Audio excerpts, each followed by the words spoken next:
It's the funeral fire. Yeah. It's the stretcher, the pig stretcher. All right, aloha. Aloha! So first order of business, let's send all the vertically challenged to the front. Let's get all the kids to the front of the rock wall. I'm in front of you, boy.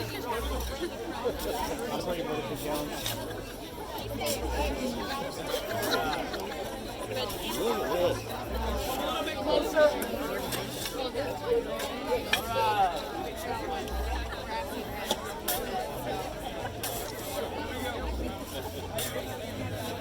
Here comes your dinner.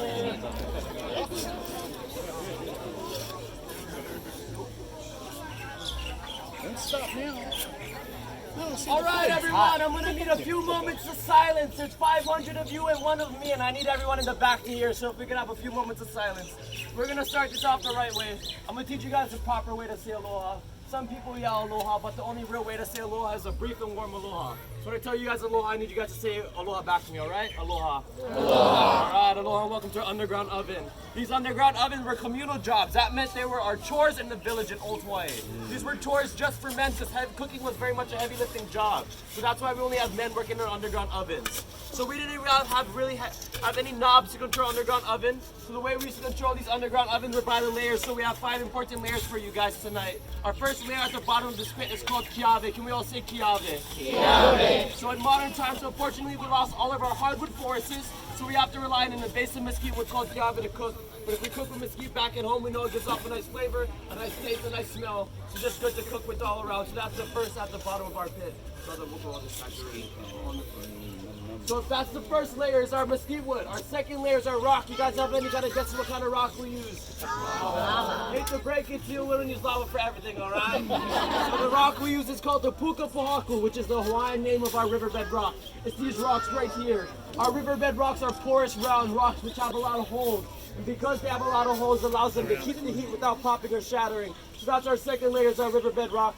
Once we have our wood and our rock, our first and second layer show a good amber color. Once they're both gleaming red, we put on our third layer, and our third layer is our most important layer. Our third layer is our foliage. So our foliage is 85 to 95% water, meaning the moment it hits those rocks, it begins to steam. Steam's what cooks the pig, steam's what drives this underground oven. So the moment it steams, we gotta put our fourth and fifth layer on. Our fourth layer is our pig, and all we gotta do for our pig is to weave a basket into.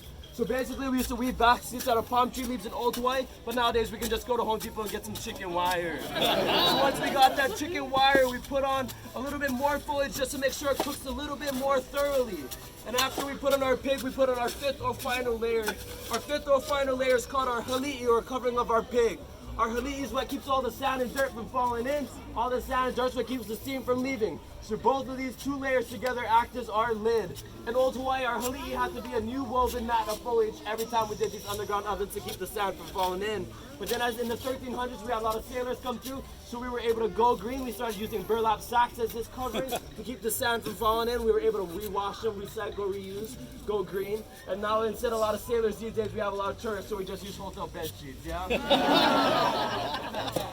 Work smarter, not harder. So we'll pull back our hali'i for you guys.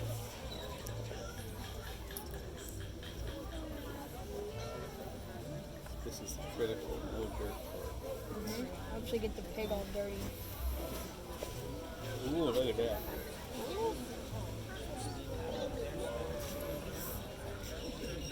It's hot.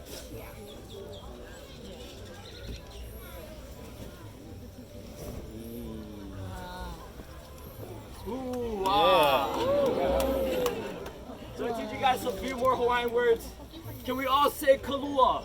So kalua is how we say in the pit in Hawaiian. We never use the word roasted or cooking.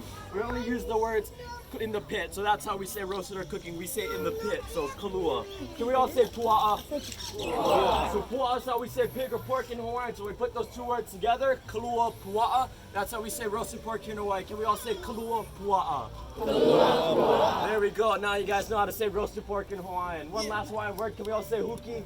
Huki means the pool. So on the count of 3, we're going to need you guys to tell us the pool. But I need you guys to tell us in Hawaiian, so let's practice that one more time. Can we all say huki? Huki. Can we say it louder? Huki. Can we say it louder? Huki. Say it softer. Say it slower. Good crowd. On the count of 3. 1, 2, 3. Yay! Look at that. So this is our 12-hour roasted pork, our kuapua'a. In the cavity of our pig, you can see some puka pohaku, some riverbed rock, just to make sure the meat cooks a little bit more thoroughly. We also got some extra pork shoulders here on the side. And if you were here earlier taking some samples, we also throw our vegetables on top, the banana leaves as well. So we have some sweet potato over here.